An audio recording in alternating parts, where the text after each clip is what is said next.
Breast cancer পেশেন্টরা সার্জারির অনেক দিন বাদে লক্ষ্য করতে পারে যে যেই সাইডে অপারেশন হয়েছে সেই সাইডের হাতটা গ্র্যাজুয়ালি ফুলছে। এটাকে বলা হয় লিম্ফ ইডিমা। এটা কেন হয়?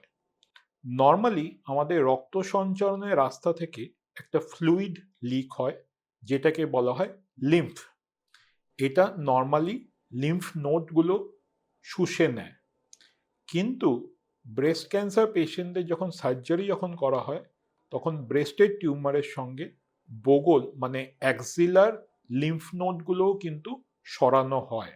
এবং যেহেতু লিম্ফ নোডগুলো তখন থাকে না, তাই এই লিম্ফটা হাত থেকে শুকিয়ে যেতে পারে না। তখন এই লিম্ফটা গ্র্যাজুয়ালি জমতে থাকে এবং হাতটা ফুলতে পারে। সেই জন্যই সার্জেন বা আপনার ডাক্তার পেশেন্টদের বলে সার্জারির পর রেগুলার এক্সারসাইজ করতে। কারণ এক্সারসাইজ করলে যে আমাদের রক্ত সঞ্চালনের যে ভেন যেটা আছে, সেখান থেকে এই লিম্ফটা কিন্তু শুকিয়ে যেতে পারে। আর ধরুন কেউ যদি এক্সারসাইজ ঠিকভাবে করলো না এবং হাতটা ফুলতে শুরু করলো, তখনও কিন্তু এক্সারসাইজ বেশিভাবে করা উচিত, যাতে হাতের ফোলাটা যেন আর না হয়।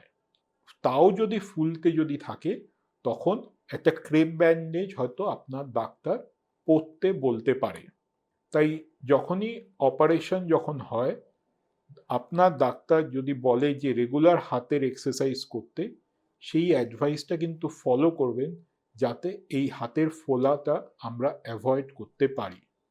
ভালো থাকুন, সুস্থ থাকুন।